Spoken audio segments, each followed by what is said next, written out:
Welcome to the Old Kingdom, where it all began. Ancient Egypt, a land steeped in mystery and grandeur. Land of pharaohs, pyramids, and enough gold to make King Midas jealous. A civilization that thrived on the banks of the Nile, creating wonders that have stood the test of time.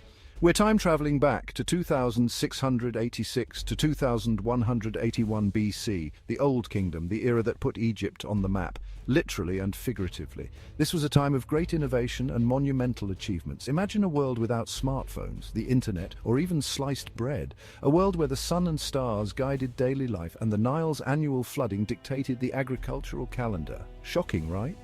Yet these ancient Egyptians were building architectural marvels that still boggle our minds today. The precision and scale of their constructions are a testament to their ingenuity and determination.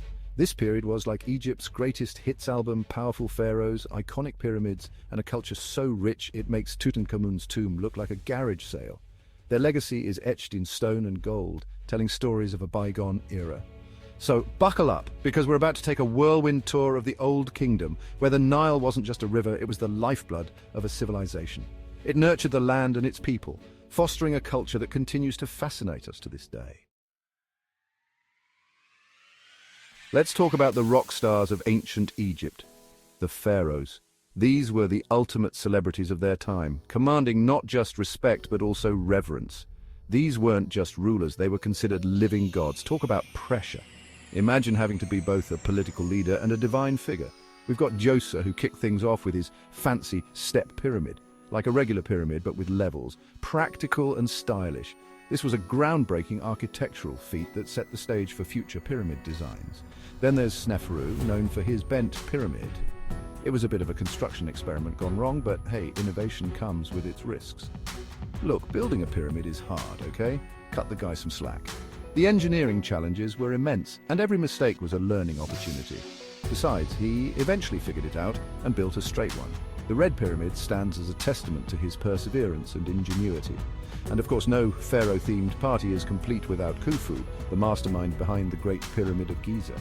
This colossal structure has fascinated historians and tourists alike for centuries. That's like the Beyoncé of pyramids.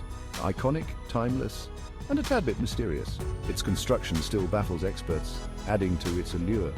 These pharaohs weren't all work and no play, though. They enjoyed lavish feasts, played board games, and even had pets. Their lives were a blend of duty and luxury. Who knew ruling an empire could be so much fun? From grand celebrations to everyday pleasures, the pharaohs knew how to live life to the fullest. Let's be honest, you can't talk about ancient Egypt without mentioning the pyramids. These weren't just tombs, they were massive status symbols, like the ancient Egyptian version of "My pyramid is bigger than yours." Imagine moving millions of tons of stone without modern machinery. The logistics were mind-boggling, and frankly, we're still not sure how they did it. Aliens, maybe? Hard-working Egyptians, definitely. Inside, these pyramids were like elaborate mazes filled with traps, treasures, and enough hieroglyphics to make your head spin. It's a good thing they had good ventilation, because things could get stuffy in there. Section 4, Life on the Nile. More than just crocodiles and sand. Life in ancient Egypt wasn't all about pyramids and pharaohs.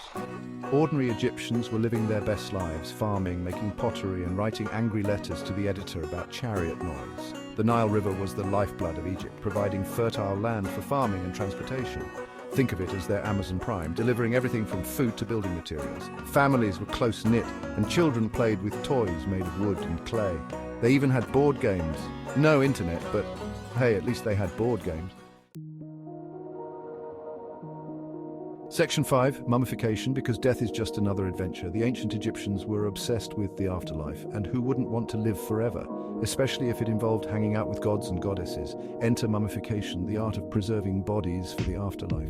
It was a complex process that involved removing organs, drying out the body with salt and wrapping it in linen bandages. Talk about a makeover. They even had canopic jars for the organs, because who wants to spend eternity with a soggy liver? Not the Egyptians, that's for sure.